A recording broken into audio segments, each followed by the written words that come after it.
Welcome to our lecture on antique oil portraits. This lecture is brought to you by Tharpe Antiques. We are part of the Talbot Historical Society here in Easton, Maryland. Easton, Maryland is located on the eastern shore of Maryland, and our physical address is 25 South Washington Street. You can find us on Facebook at Tharpe Antiques and Decorative Arts, and also on Twitter at Tharpe Antiques. Let us begin discussing vintage and antique oil portraits. It's a very interesting world. A lot of people are really drawn to oil portraits, and I'll try to explain a few reasons why I think that might be and what you can look for if buying one of your own, or if you just would like to admire them in a museum, which there's plenty of them in plenty of museums all over the world.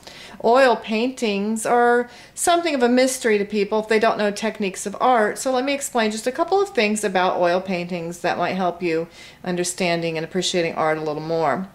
Oil paintings are pretty much pigment and oil of various kinds put upon a canvas. One of the reasons that oil paintings are so attractive to an artist is because oil paintings take a very long time to dry. Thus, the artist can have people sit for long periods of time without much movement, and the oil and the paint do not dry. So if they want to change something or enhance features, they can certainly do that. This painting that we're considering right now is of a family here from Talbot County, Maryland, part of our Historical Society collection. This woman's name was Virginia Bartlett, and she did have 3 children.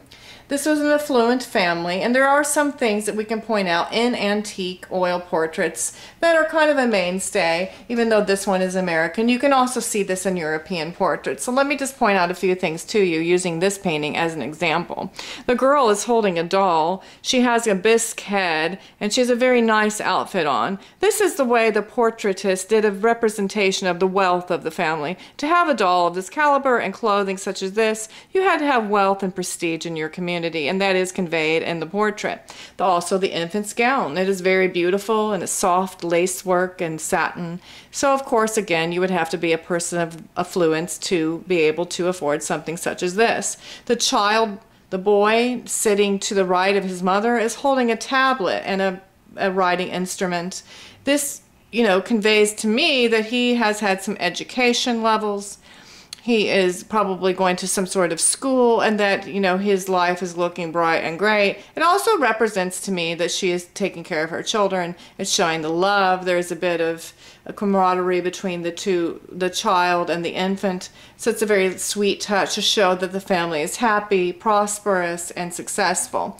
The woman in question, Virginia, has a lacework collar with a magnificent brooch upon her throat, also indicating wealth, prestige, and power, and success in her world that she lived in. Behind her, to the right of her shoulder, is a drapery, and in the back it is showing a bit of her land and property, also showing that she lives probably in a country estate setting, and it's just a little detail showing that that is part of her world and part of her life. Now, a lot of people think that the artists from the Netherlands actually invented oil painting, and this is not the case at all. We see Buddhist paintings that the Chinese and people from that region created centuries before that, and we're now finding that they did a lot of work with oil and impasto and that sort of technique. So indeed, the Netherlands does not have a corner market on oil paintings, but I believe the misconception has come from the fact that they did it rather well. And so when you see these Dutch landscapes and some of their portraits and depictions, you feel that perhaps they were the ones who brought forth this technique because of such skill with using glaze work and brush strokes. Oil painting permits the artist to have a multitude of brush strokes and translucent layers as the oil dries. And in some paintings you can have 3 or 4 different kinds of oil depending upon the techniques, the pigments, the colors.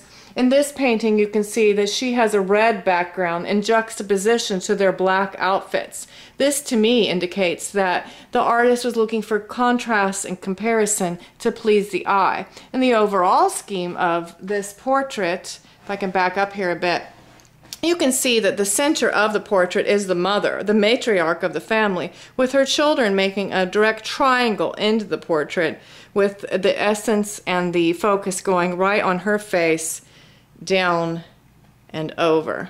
So the artist does consider this in the sitting of the portrait. As mentioned earlier, the sitters of these portraits would have to sit for quite a considerable amount of time, as the details and the nuances and the colors would come out for them. Now, when you're talking about young children, some of this would have to have been from memory, as well as some of you know an infant would not sit for days at a time, for hours at a time. So we know that some of these faces are probably from memory. But there's just a brief overview of portraits. One thing also to mention in ending this is that they were usually in magnificent frames, also connotating wealth. Most of the time when people sat for portraits, unless it was someone special from history, you would obviously have to pay for such services. And so most of the times that you see oil paintings and portraits, you also see that it's from affluent families or generations of affluent patrons. And that's how the artist got paid.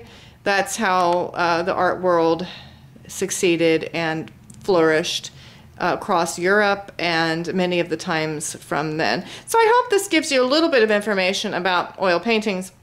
In review, pigments mixed with oils, much symbolism with the richness of gowns and representation of a bit of the people's lives. A lot of times there is background information. You could see trees, family, dogs, belongings. Sometimes people would be holding things that are important to them. Perhaps they had a profession they were particularly proud of. They would represent some of those things in it. So oil portraits tell an entire story of that person's life and their family, and we're hoping that they would pass on through generations. As each child grew up, that portrait would pass on to their child and their child after that.